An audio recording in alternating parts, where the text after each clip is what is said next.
A very good afternoon to you and welcome to today's edition of Joy Business Masterclass. Masterclass is powered by Joy Business and is brought to us today by Goyle. Goyle, good energy. Goyle, Yenara, Yedia. Masterclass comes your way every Wednesday at 1:30 p.m., runs all the way through to 2:15 p.m. here on your superstation Joy 99.7. My name, as always, is Yaw Anim Barnafo, and I'm glad to be your host for today's edition of Masterclass. Last week, we started a conversation on collaboration for success for your businesses, how you can work your teams to collaborate for success. For those of us who missed last week's show, it was rather interesting. Please go back to our Facebook page and watch that show. We're privileged to have with us on that show Laurenda Addy, Mrs., who's founder and CEO of Laurel Consult. And thankfully, she's back here with us in the studio today to finish up most of what we were unable to complete last week. She'll do the recap herself, but just a quick word before she comes in. One of the things that stayed with me in that conversation is that organizations must learn to train their staff. Train, and train again. And that also sort of brings me back to that conversation with Alvin Toffler, where he says that the illiterate of the 21st century will not be those who can neither read nor write, but it's those who cannot learn and relearn. How long ago is it since you finished your certification, your first degree, your master's? By now, that information is obsolete. Please go back to school. Laurenda is back with us here in the studio. She has one of those CVs that when I grew up, I want to be like her. She holds various academic qualifications. She has an international executive MBA from the Paris Graduate School of Management. She's got a degree in translation in English, French, and Spanish from the University of Ghana, School of Translators. She's also a chartered administrator and a licensed management consultant with the Chartered Institute of Administration and Management Consultants. She's also very big in the CX space. She's got certificates in customer service experience, University of Cranfield, School of Management, United Kingdom. She's got certification from KPMG Global Customer Service Experience. It goes on and on. She's a fellow of the West African Association of Customer Service Professionals. She's a community member of the Customer Service Professionals Network in Toronto, Canada.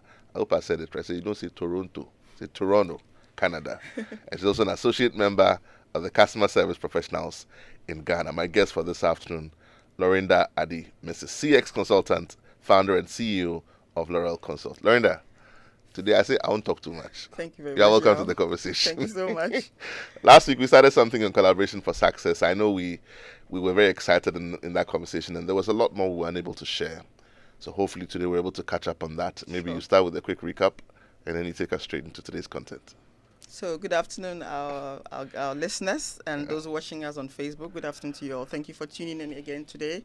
So, we're going to do like a recap of what we did last week. As Yao said, we are looking at collaboration for success, driving productivity through teamwork and internal service excellence. Now, basically, we are trying to leverage team dynamics to drive internal service and ultimately to drive external service, which affects our bottom line in the long run. So last week, we started by looking at collaboration, teamwork, and internal service excellence. We looked at why collaboration. Why must we even collaborate at the workplace as different teams? Because organizations have different teams, different departments. Why is collaboration necessary? And then we looked at team dynamics. What makes a team efficient? What are the roadblocks? What are the red flags in a team? What should we be looking at in a team? How can we bond as a team? And then we went on to look at internal service. What at all is internal service? Because most of the time when we talk about service, people are skewed towards the external customer. But internal service is very key, because once we get that right, it affects the service that we provide to the external customer. So we looked at all that, and we looked at lessons from the Steve Jobs and the success of Apple. We learned that Steve Jobs had a customer-centric approach to everything in the organization, and this affected customer service excellence for Apple. So today we're going to go straight away to the impact. How does internal service or team dynamics impact external customer service? Or how does teamwork and collaboration impact service in general, be it internal or external? So that's what we're going to look at today. And we would start by saying that now once the teamwork is in place, once there's efficient teamwork in place, internal service is perfect, because everyone is accountable to what they have to do. Everyone is meeting their colleagues at the point of their need. So I need you, your input is my output. So what you're doing, I need your input to make my output. So if everyone is doing what they're supposed to do, teamwork is smooth, and this enhances problem solving, because I'm relying on you to resolve a customer issue, for example, and you are not forthcoming. If that happens, how do I resolve the customer issue? But once the collaboration is there, the teamwork is there, you are able to resolve promptly, because I'm responding to you for you to respond to the customer, or I'm providing for you information or maybe documentation that you need that will help me speedily resolve a customer problem, for example. Or if there are internal issues that we need to resolve and I need to reach out to a particular department, I need support from this department to be able to fix the issue. Then if that is done, it affects problem resolution, and we are able to resolve problems quickly. The other area also that this impacts is an increased efficiency. So once this is done, efficiency is increased. Now there's efficiency because everyone is doing their part, and like I said, there are interdependencies, and people are accountable. Now I depend on you for my job, but if you don't provide for me what I need, there's no efficiency. But once everyone is on their toes, people are delivering on their promise, people are doing what they're supposed to do, are delivering based on agreed turnaround times, now there is increased efficiency. And so we are able to serve customers, external customers, better because internally we are organized. Now the other thing is also continuous improvement. So because of that, there's continuous improvement. And so whatever we are doing, we are all coming together to do it. And so there's improvement in our performances. And then ultimately there's staff morale is enhanced, because you see, if I feel that I have support from my colleagues, I feel morale is high, because I know that when I have an issue, I have my colleagues there to cover me up, or I have my colleagues to support me, or when I need information, it comes promptly, and that gives you some kind of satisfaction. But you're coming to work and you know that you don't have the support of your team members, or you don't have support of people from other teams. It's difficult to resolve issues when the collaboration is not there. But when there's collaboration, there's morale is enhanced, because everyone feels that, well, we got each other's back. And so when I have to resolve an issue, a customer issue, and I rely on this department, they would come to me promptly. And so there's prompt service delivery, because everyone is responsive, and everyone respects the other team members' work, and know that I have to give that person input to be able to provide that required input. And remember that all this is geared towards us achieving the vision and the goals of the organization. Because if we don't do that, ultimately we are all working towards one goal. So if we don't do that, everyone doesn't do their part, we don't have that enhanced continuous improvement and efficiency in the system, because there are loopholes, because there are gaps. People are not doing what they're supposed to do, and so the flow is not there, that synergy is not there, and so there's lack of efficiency throughout the organization. Now, looking at teamwork impacting external service, there are a lot of areas you can look at it, because we know that whatever we do internally affects the external customer, right? And so when teamwork is enhanced internally, it has a way of impacting our operations. So there are seamless operations, because, like I said, gaps are filled. People are stepping in to resolve issues promptly. Everyone is responsive. Everyone is supportive of each other. And so our operations are seamless. And that has a way of ultimately affecting the external customer. Now, this brings about consistent service delivery, because once everyone is doing their part, service delivery to the external customer and to the internal customer is seamless, because there are no gaps. There are no unnecessary follow-ups. You don't have to scream before you have something done. Everyone knows what they're supposed to do. So service delivery is seamless, and that brings customer satisfaction ultimately. Now there's product enhancement. Most customers are looking at perfect product in an organization. Mm-hmm. Now, how can we churn out perfect product if there's no synergy? If teams are not coming together to collaborate to make these products perfect? Typical example: you are rolling out a product, maybe a technology team is rolling out a project, and it requires that all stakeholders come together for a stakeholder engagement, right? And so that we all bring our ideas on board, we all try to figure out whether this product is even perfect for the market. Now, people have attitudes, and people think, oh, this is not our product, this is technology. And so they don't come together as a team to make sure that they scrutinize and come out with the feedback that we all need to make this product a perfect product on the market and make us competitive, right? Now sometimes there's a what you call the UAT test, user acceptance test, and they say, "Oh, everyone do this test, and come back and tell us, oh, what's wrong?" But you see, people might not do it the way they ought to do it because they're not the product owners. But if all stakeholders come together and do this properly, and we find out where the loopholes are, we're able to correct, we're able to come out with a very perfect product. So teamwork and collaboration also has a way of impacting the kind of products that we churn out to our customers, apart from the service delivery. Now, customer satisfaction and trust is one of the areas that teamwork will affect to the external customer. Now, customers, when they're satisfied, they become loyal automatically. And we all know that loyal customers and satisfied customers, they do three things. So they will buy more. And when they buy more, it means that there's repeat business, right? And they stay longer, and that's retention. They don't leave. And then they tell others, and that's referral or advocacy. So they tell others about your products, your services. So that's word of mouth publicity, right? And so, which is the cheapest and also which is the cheapest, and the fastest. The fastest, yes, and the most effective actually, instead of you even placing an ad. So we're saying that once internally we are creating the right systems and structures in place, and we are all conforming and doing what we're supposed to do, following our standards, being responsive, it affects the customer externally. And because we're able to provide efficient service to the customer, and that makes them satisfied. Now, once you're satisfied, they buy more, and it means that this is profitability for us because we increase revenues, and then they stay longer. Whatever services they are patronizing, they keep it. They don't go, right? And then they buy more products, and then also they tell others. So that's a bit of the impact of teamwork on external I'd like service. you to spend just another maybe 1 minute on that point for me, because I want my business owners who are listening to us, sometimes I think that over time people have learned to do this because we're a benchmarking industry, so it's brilliant. But there are still those who own their own businesses. And last week we talked about the approach to customers and also to their staff. Yes. It's obvious from what you're saying that unity of purpose is necessary. So let's say you're a shoe seller in Kokomlemle this afternoon, you're listening to me, and you've got 10 people on your staff. Yeah.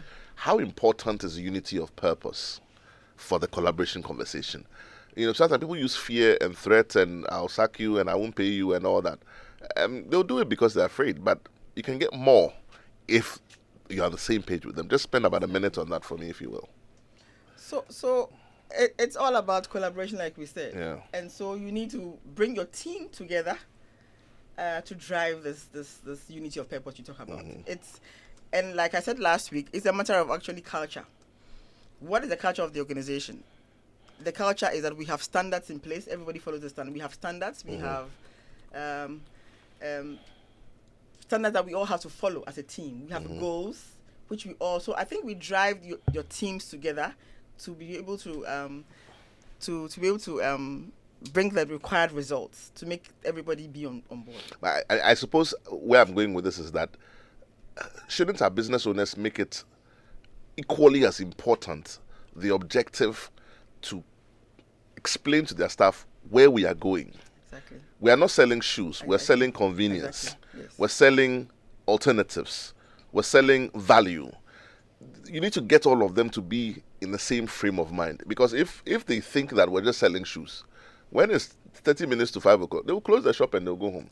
But if they understand that they're selling value and convenience, then they're on the same page. And that's why I mentioned, talked about culture, organizational culture, and a customer-centric culture. Now, every organization is important that you have a customer-centric culture, especially those in the service industry, because the bottom line of what you're doing is the customer. Whatever you're doing revolves around the customer. So it's important that business owners drive this culture in the organization. Let people understand that, cascade that information down, that we are selling shoes, yes, but the bottom line is I want to satisfy the customer. How we do it or how we do not do it will affect the customer satisfaction. So that's the kind of thing. And so training comes in, cascading of culture comes in, engaging staff comes in, getting buy-in from staff comes in, so that everyone is aligned.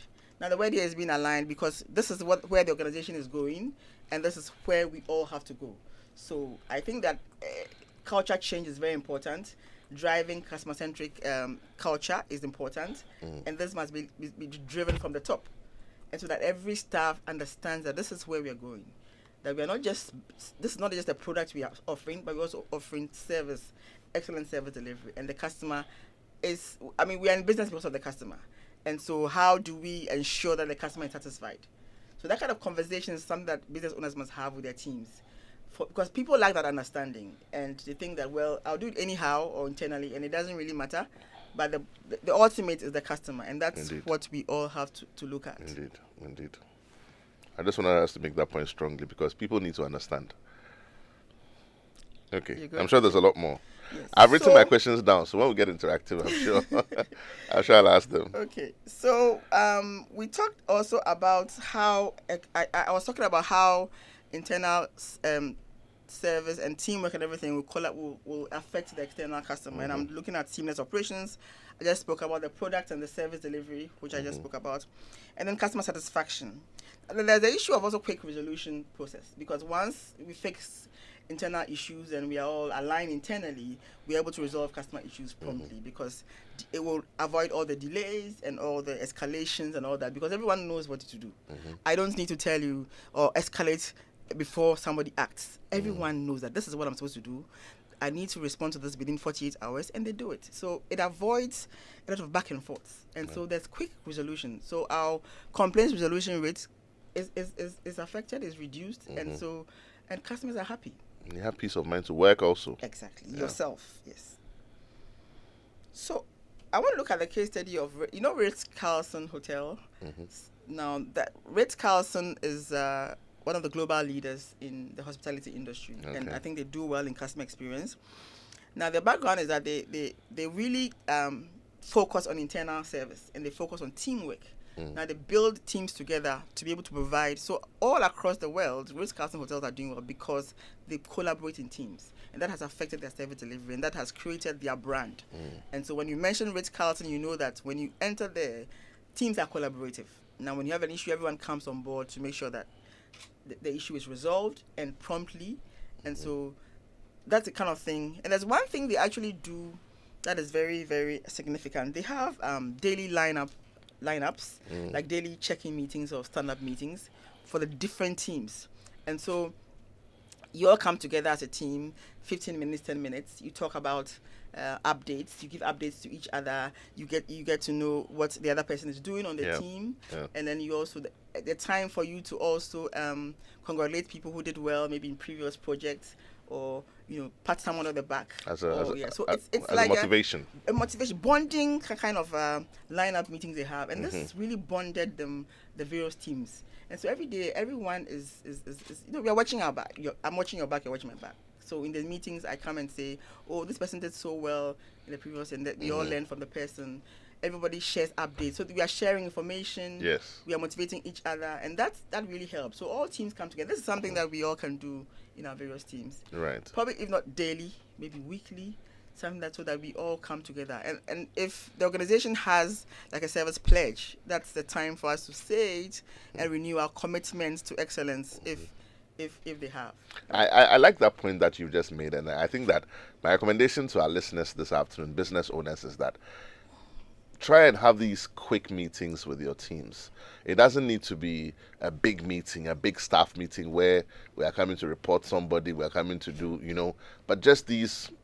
It could be even informal. Exactly. Yes. Just a stand around to say, okay, what are we doing this week? What did you do? What did that do? You have no idea how staff will look forward to those meetings, and they know that I can't go to the meeting and say I didn't do anything. So I have to get it done before I get to the meeting, and it helps. Because you'll be asked. Indeed. And that also brings some kind of sense of belonging, and everyone comes together. I know that I'm part of the team. I have the opportunity to speak, and it helps bond the team. Indeed. That's what Ritz Carlson Hotel did. One of the things he also did was employee empowerment. They would give authorized an amount of, let's say, $2,000 for each staff for a particular customer complaint, so that if there's an issue, you don't need to now go for approval to get it fixed. Now, here's what this does. So, because sometimes complaints are escalated and people don't respond, not because probably they don't want to respond, because they don't have the power to fix. They're not empowered to make the decision. Exactly. So, when they did that, staff became empowered, and so they are able to fix issues, and so the person at the other end gets prompt response because I have been authorized or I've been empowered to do this. And so once you bring it let's say let me use the bank, for example. A customer has done an ATM withdrawal and needs a refund. Now it has to go to a process. Now the customer is in dire need of money and can't wait. Now, if I'm authorized as maybe an operations supervisor to pay that amount of money back to the customer pending that reversal, it brings some kind of, so the frontliner, I'm smiling I know at I'm you. smiling. The frontliner who is I'm thinking, following madam, up- that one is contextual. But I think it's a fair point you no, make. but I'm just giving an example Yeah, of what Ritz Carlson had done. yeah. But the person on the other side is getting prompt response because of that empowerment. So there are various aspects to it. Somebody says, "You can't shame me, but People are not fixing issues. Probably because sometimes they're just being they're just ignoring. Sometimes they don't have the power to do that. So they found other ways to be able to fix this. So I'm sending emails. The person's not coming back. Some people will not even come back to you to say, tell you what it is. But if you investigate, you realize that, well, they don't have the power to take a decision. To even speak or make a decision. And so that's why, or even to respond. Yes, and so that's why they are quiet. So these are all loopholes that we need to look at to be able to, make sure that people can fix issues. And the empowerment thing is resolved when you do the regular team briefs. Team building, perfect. Because then they can ask the question and say, this is happening a lot in this side of the business. What do we do? Say, when they ask you, tell them that so and so and so. So you're right. It's connecting. And someone else, everybody brings their ideas on board. What can we do to fix it? And that makes them all feel empowered and that kind of thing. Yeah, I think it's a key point you've just made. Yes. The other thing also they did was a personalized guest experience. So for Ritz Carlson, they actually personalize all their experiences. Now, when you walk into a Ritz Carlson hotel, they look at your preferences. They study your preferences. Let's say I have a dietary preference and this is a particular food I like. Now, when I walk in, they make sure that they share that information across board. And so all teams know that this person by this name likes this kind of food, right? And so this is shared across all their branches. Now, by the time you leave New York Ritz Carlson, you go to Toronto Ritz Carlson, your name pops up and they know that this is who you are, that's what you want. And this personalization drive actually was successful because of team collaboration. Because everyone embraced it, so everyone is well informed, and everyone makes sure that this is what it is, and they do it, and it works. And there's a key example that I've seen also about this thing. It's about touching people where it matters most. So when you personalize the service, it touches people, and then when you've touched them at their core, we don't have enough time. I've shared some examples, but then they come back again because they are now sold out to you. Perfect. And they're totally you don't need to sell the product to them. They're like, look, these guys touched me in a place where it mattered to me. And so therefore I'm sold out to them. So this is a perfect example of how internal collaboration teamwork can affect the external customer. Of course, we've talked about building trust, customer satisfaction and all that, and how the customers will buy more and all that. So for them, the culture of teamwork really worked. And the key word here is staff were motivated, and they were empowered, and they were aligned. And so they aligned to the vision and goals, and that's how they succeeded as an organization. So I want to talk about the effect, the ripple effect. We have come from teamwork to collaboration to internal service to external service. Now, how does this? It's a ripple effect. Now, when there's collaboration, teamwork is enhanced. When teamwork is enhanced, internal service is perfect, and that has a ripple effect on external service and ultimately on our bottom line. We always say that we want to leverage service to drive revenues. Now, if the service is good, revenues will be good because customers will buy it, and I've said that already. They'll buy more, they'll patronize your services, and that's how, So the ripple effect, there are 4 areas I want to look at: cost savings, revenue generation, and increased employee retention and performance. Right now, when internal service is good, operational costs, staff are motivated, and so it reduces staff attrition rate. because people, when people are demotivated, they're not really happy. Because there's no collaboration in the team, so people might want to leave their jobs because when I come to work, I don't have people supporting me, and so it brings morale down. I feel like people don't like me. They're always And talking some people behind will take me, it even personal, exactly. and they sabotage my work. Yes, Yeah. but when the teamwork is there, it reduces that kind of thing. People are very satisfied at their jobs. They are happy, and so it reduces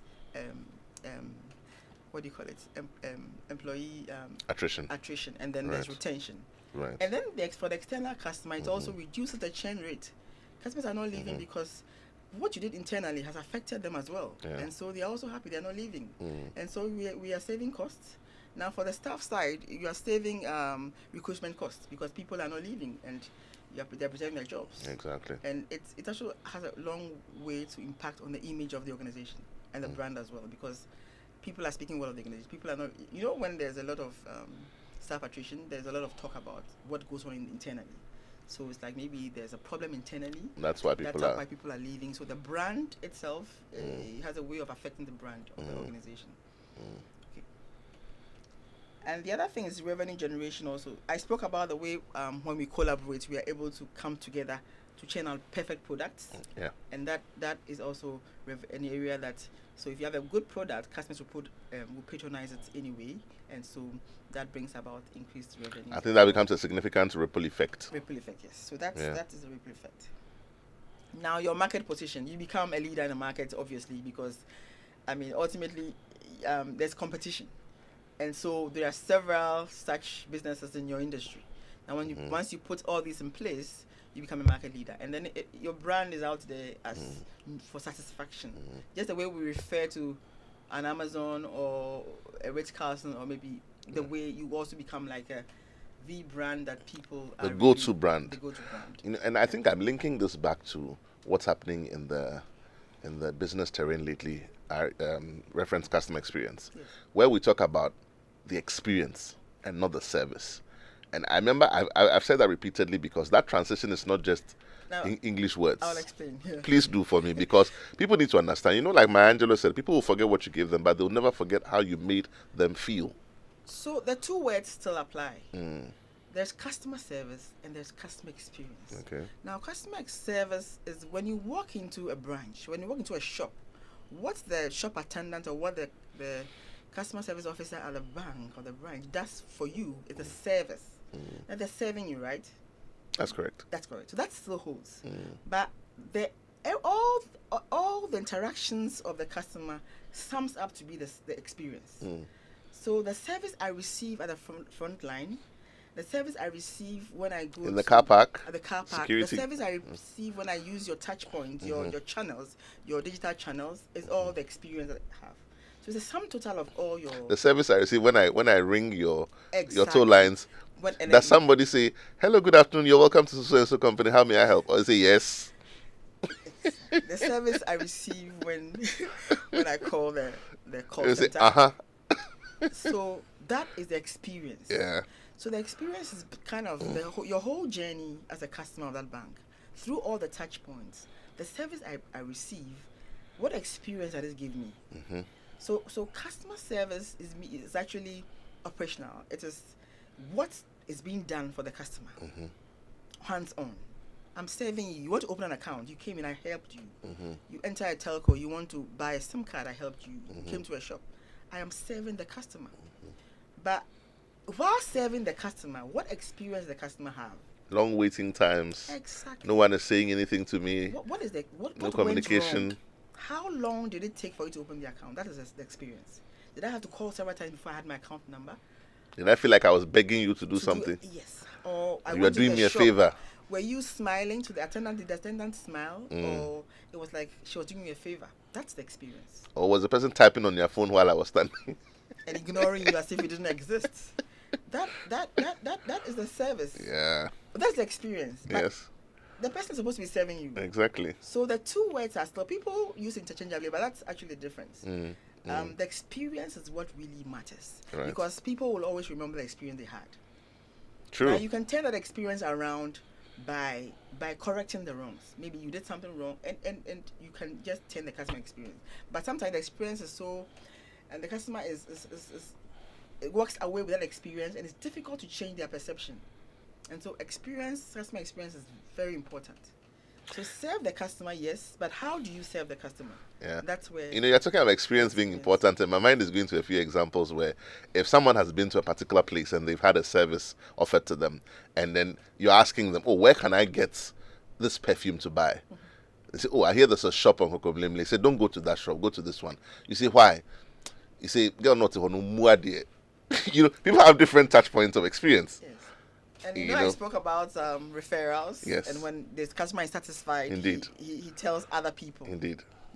First they would used to say that the customer would tell, when one customer is dissatisfied, they'll tell 10 others. But now it's not like 10 others. Now the click of the button, you can reach millions. Welcome to social media. Exactly. So it's just cascades, and everybody knows about your brand. Indeed. I know we have a lot more to share. Hold on for me. We'll take a quick message from our sponsors. When we come back, we get interactive.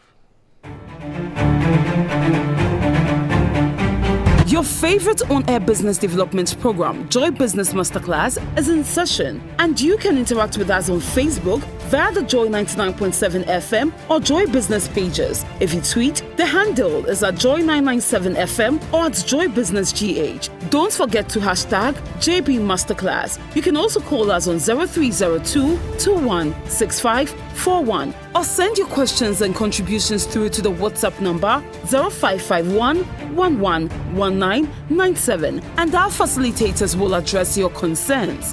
Attention everyone, class is in progress.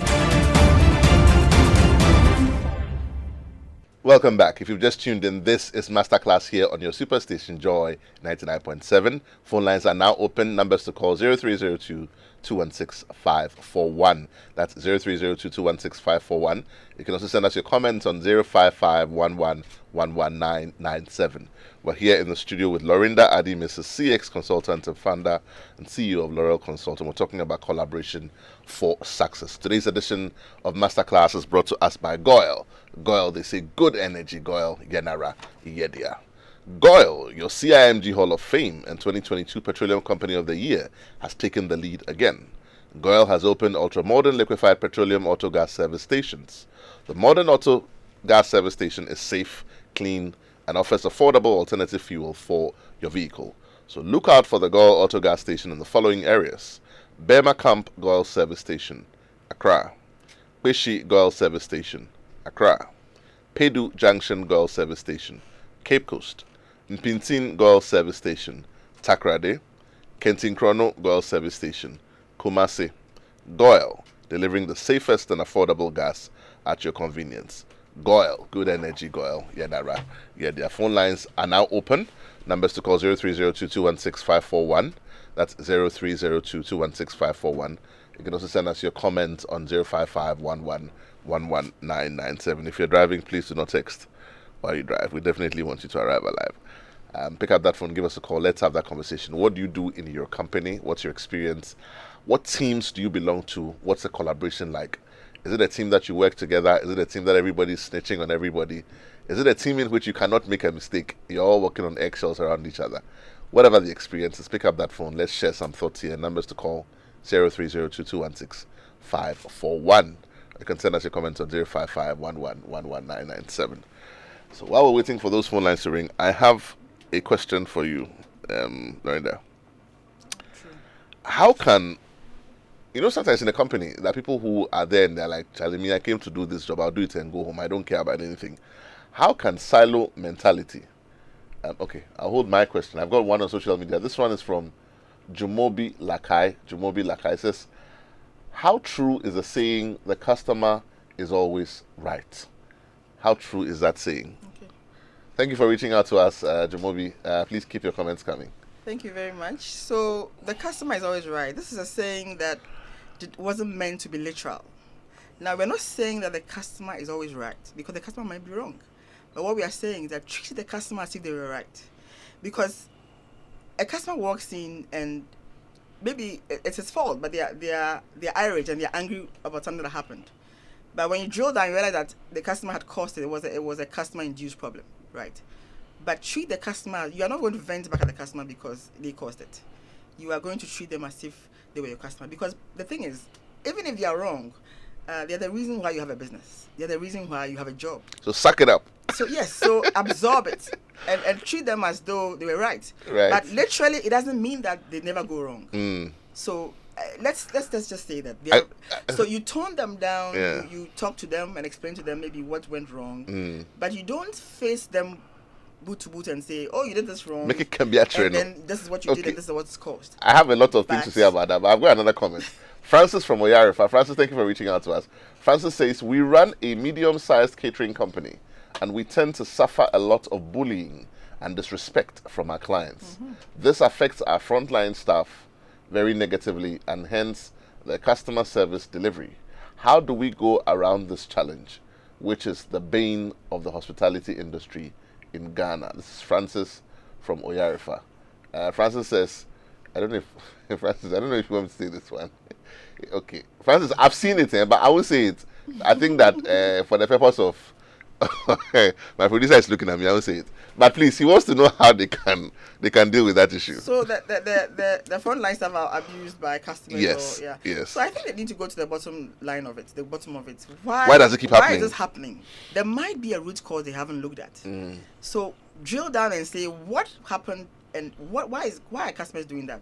So a quick survey or quick talking to the customers, finding out the reason why they do that is very important. There might be a reason. I'm very sure. The customer survey of some sort. Yes, to find out why this is happening. Yeah. Otherwise, engage the customer. Nothing happens in a vacuum. Exactly. There might be a root cause. And I think that Right. this is something they might find out. Well, we have customers who are irate and who will do anything just to have their way around. I've heard about a very difficult one before. This one, the customer is blowing the top completely. Out of nothing. No, they're upset about something. And the manager goes to the place and says, please calm down. Don't tell me to calm down. What do you do with that? Yeah. There's nothing you can do. They're just blowing the top. And they're doing it on the shop floor where other customers are. You take them into... Don't touch me. Don't talk to me. Don't say anything they'll to come me. around. You need to Eventually. calm them down and move them from the shop floor into the manager's office and then talk to them. But this reminds me of a joke where a manager had to move a customer like that to their office. Unfortunately, the manager had the key to his office inside. So when they entered, the customer locked both of them in the room. So it's like, today you and I, we shall see. And so But it's difficult, isn't it's very it? difficult, yes. It's difficult. But there's a way, there are techniques to use to calm down the customer. Sometimes the customers want to hear things like, I can relate with what you're going through. They want to feel as if you care about their problem. So show some empathy. Tell them that I can understand your problem. I would have been upset myself, and that I know what you're going through. Such certain words would calm them down. And then they realize that, oh, they're not doing anything bad after all. It will calm down. So there's a strategy to use. But you are right about it, though, that even when they won't let you put in a word and they're upset and they're ranting, I've seen that oftentimes, even when they rant continuously and they end with very insulting words and they bang whatever and they walk out and they leave, they feel bad about it later. Yes. And so depending on how you reacted to them, they will come back and apologize. If you don't react and you are calm, they end up respecting you. And when you resolve the issue, they end up being loyal customers, actually. Yeah, that's true. Because you handle the issue well. That's That's true. where service recovery comes in. How do you recover when these things happen? Please keep those comments coming. Phone lines are still open. Numbers to call 0302-216-541. That's 0302-216-541. Send us your comments on 055-1111-997. We're waiting for those phone lines to ring. But let me ask this question. How does silo mentality and staff apathy get dealt with in a company? Where people say, me, I'm here to do my job. When I finish, I'm gone. It means that they're not there. They're only there mechanically. I mean, how does a business owner deal with that? I'm sure there may be many causal factors, but someone is listening this afternoon. They say, my staff are disconnected. They're only looking at their own finances. I won't release the goods because they haven't paid. Customer service is saying, let's do it for the customer. Let's give them some 10 extra days. No, everybody's doing their own, but we're all going in the same direction. How do you handle that? It comes back to the culture thing, and then the cascading of your goals, and then making people understand the ultimate. So it's more of training, more of engaging. Sometimes training will not even work, but engaging people one-on-one, identifying people who are really difficult and trying to engage them, letting them understand the consequence of what they're doing. So I think engaging will do, because for such people, you don't have to go hard on such people. You need to really sit with them, engage them, make them understand where we are all going as an organization, Right. and try and make them align. So basically, that's what you have to do. Okay. There's another question that I have here. How does collaboration affect brand equity or otherwise? How does collaboration affect brand equity or otherwise? I think I spoke at length You did, about that. yes. So the fact that we are doing everything, we are collaborating internally, there's teamwork, it has a way of impacting our service delivery. And so the perception out there is that the bank, internally, we are there's unity. And then we are working towards a common goal. But see, so the ripple effect is what will tell. Will make the brand. Once you are doing what you're supposed to do internally and affect the external customer, now the ripple effect, your business is booming, there's productivity, there's efficiency. Now the brand out there and the perception out there is that this company, they're really good on when it comes to service delivery. And I think on the back of that, what I'll say is that for the part of that conversation I wanted to sort of bring out was that if you're a worker in any team, any company, it doesn't matter which department you work in, your duty and your job matters. It matters. You may not be the one on the phone talking to whoever. You may not be the one on TV reading the news. But right from the gate, from the person who keeps the lawns, to the person who handles security, the person who's at the front desk, the person whose job it is to make sure everybody is fine, to the cameraman, right down to the person speaking on the microphone. Everybody's job is important, because if one person doesn't do it well, ripple effect. That's what you talked about. It affects everything. As you can mention the fact that we all have different roles. Indeed. And all the roles come to play for us to achieve our goals. So we don't have to downplay one person's goal. Everyone has a role to play. And if everyone plays this role very well, it's beautiful. It comes together and we win as an organization. And so what I'm doing, like I said, I can do what you can't do. You can do what I can't do. So I'm doing something. You might think that maybe that's not, but it's also important. What I'm doing is important, and it comes to play. It's like the part of the body. Right.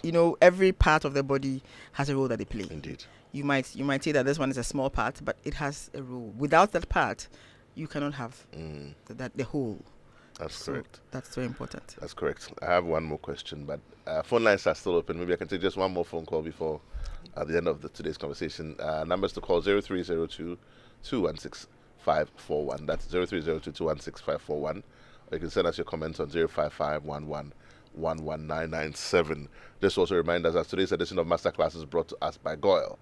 Goyle, they say good energy. Goyle, Yenara, Yedia. Let me ask this last question, though, while we're waiting for those phone lines to ring.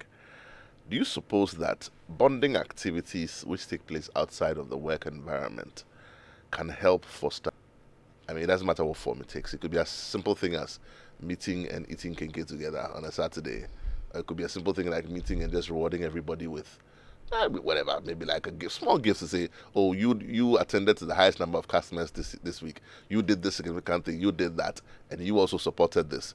Just to sort of foster team. Does that work? It works perfectly. That's when we have team building programs, they do team building activities for the teams to hang out together or to do some activity together. Now it brings a bond. It brings that bond. It increases the bond in the team. And people are relaxed because maybe you're outside working hours, they are relaxed and they can share easily. And once they come back to the office, it applies. It continues. It continues. So that experience they had is a memory that they've shared together as a team. Right. So it's a social gathering or it's a hangout or eating together. It's a memory that they will remember. And so, and it also brings people closer. It makes you get to know the team members better. And because you are relaxed, you are outside working out, so you can ask about the other person, what they're doing. You can get to know people better. And it translates into the work. Because, last week we hung out and I realized, I had a chat with this person and this is what they do. And I even know about their family and all that. So when you come back to work, it will be difficult for you to refuse them when they bring a request to your desk. Or it will be difficult for you to... And you treat them better. Because, for example, you might find that Laurenda likes her wache only with shito. She doesn't like stew. She prefers wile. She doesn't like... It may sound like it's not important. But what that does is that when I'm dealing with Laurenda the next time... who she is. The last memory I have of her is dealing amicably and pleasantly. So I will take a step back before I get upset. I know one thing that also does is that, there are people who at the workplace, they look very serious, very professional, very serious. You may think that they don't have a social side of them, but you'll be surprised when these kind of activities go on. You realize that, so this person is a nice person after all. Sometimes people have kind of barriers and they've built some kind of walls around them. Probably not because they're not like that, but maybe they want to they're reacting to the environment or something. But once you go out of the environment, you realize, just such a nice person. Or even the boss in the team is very strict. And you always say, this woman, she's so strict, and but the moment you go out for such, you realize that she's come down to everyone's level, mixing with everyone, and you have a different perception. You have connection points. So you were in this school. Then you know this person who knows this person. I know this person too. So that's it. Then now dealing with you becomes different. Easy. And now when you're approaching her, you feel like you feel more comfortable. Maybe you were scared of the person before, but now the barrier is broken. So these activities really help. And team building trainings is just one thing that helps. But team building trainings shouldn't be theory alone. Like you said, we should add some practical activities, team building activities to it as well. I hope that this conversation has been helpful to our listeners. Collaboration for success. We've been here in the studio with Laurenda Addy. Mrs. Laurenda, in 30 seconds, what's our takeout from today's conversation? If we remember nothing at all, what should we remember? So the takeout is that there is a ripple effect. Whatever you do internally goes a long way to affect our external customer, and then ultimately affect our bottom line as an organization, as a business. Because if we don't serve the customers well, the customer is not satisfied, and it affects our business. There's competition out there, very keen competition in every industry, and so you want to have competitive advantage. Start from within. Now, if you don't fix your issues within, your team is not collaborating, it will affect your external service and bottom line. Now, organizations and staff or employees are always looking out for increased salaries, bonuses, incentives. How do we do that if you are not doing what you're supposed to do internally? So business owners, staff out there, do what you're supposed to do internally. The bonuses will come because it's a ripple effect. Once you fix the issues, once you're responsive to your department, your teammates, and once you're doing what you're supposed to do, it affects the customer. When the company or the business grows, you grow with the business, and so you get what is due you.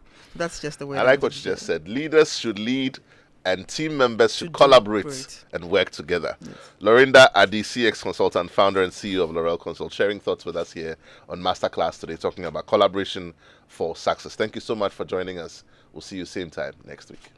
Thank you very much, Yaw. Bye to everyone.